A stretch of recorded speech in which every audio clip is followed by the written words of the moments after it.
Rabindranath Tagore's death anniversary was celebrated at the Muktadhara Auditorium in Agartala, organized by the Department of Information and Culture.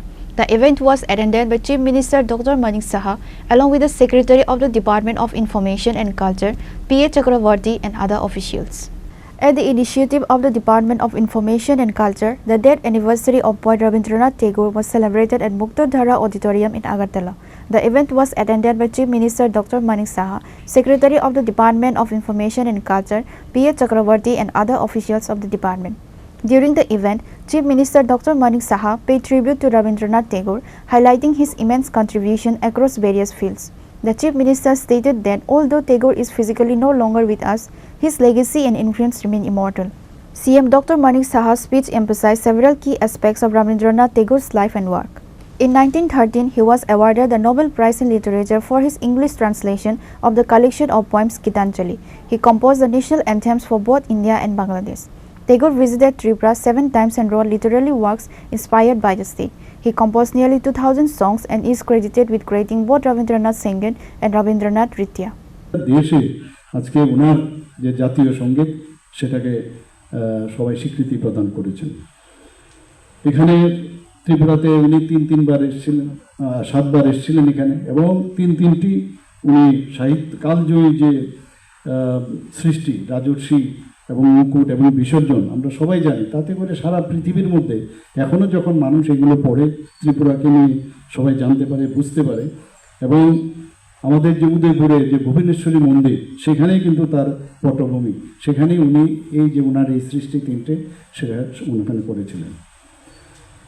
চারিপাশের যে প্রকৃতি, আমরা প্রকৃতিকে দেখি, এখনও অনেকে সেইভাবে চলার চেষ্টা করেন, যেখানে গাছপালায় হোক, নদী নালাই হোক, পশু পাখি, সাগর মহাসাগর, এবং মানুষের যে চরিত্র এবং প্রকৃতির যে তিক্ত সত্যকে অনুভব করে, তার উপর তিনি কিন্তু ওনার কলম শুরু করেছেন। আমরা সর্বক্ষেত্রে সেই ফিলিংসটা আমরা কিন্তু পাই।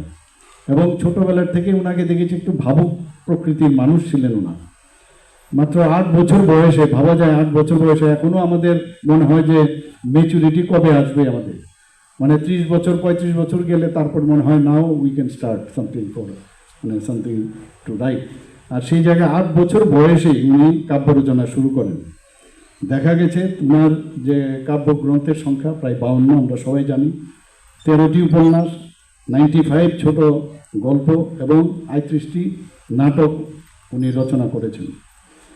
এবং এনার যে নিরবিচ্ছিন্ন যে কাব্য চর্চা, আমরা সেটা এক এক সময় যখন ভাবি, চিন্তা করি, সত্যি অবাক লাগে যে ক্ষণজন্মা মানুষ ভারতবর্ষে এই ধরনের ব্যক্তি আমাদের ভারতবর্ষে জন্মগ্রহণ করেছেন। এবং ওনার যে কৃতিত্বের কোনো কিন্তু সীমা ছিল না। এবং আমরা সবাই জানি আজকে রবীন্দ্রসঙ্গীত, রবীন্দ্র নৃত্য ওনারই সৃষ্টি, এবং প্রায় 2000-এর মতো গান উনি রচনা করেছিলেন। আমাদের এই বিষয়টা এখানে আলোচনা হয়েছে যে ওনার যে চিন্তা ভাবনা এবং ওনার যে সাহিত্য সৃষ্টি, দেশপ্রেম এবং ভারতীয় যে সংস্কৃতির বোধকে আগামী প্রজন্মে তাদের কাছে এই আজকের যে এই প্রোগ্রাম, তার মাধ্যমে আমি বলবো যে তারা এই বিষয়টা ভালো করে রবীন্দ্রনাথকে জানুক, এবং আজকে আমাদের দেশ এবং রাজ্যকে কীভাবে এবং আমাদের সামনের দিকে কীভাবে নিয়ে যেতে হবে, আমাদের যে কৃষ্টি সংস্কৃতি সেটা সম্পর্কে বেশি জেনে, আরও বেশি করে জেনে তারপর সামনের দিকে এগিয়ে যাওয়া উচিত।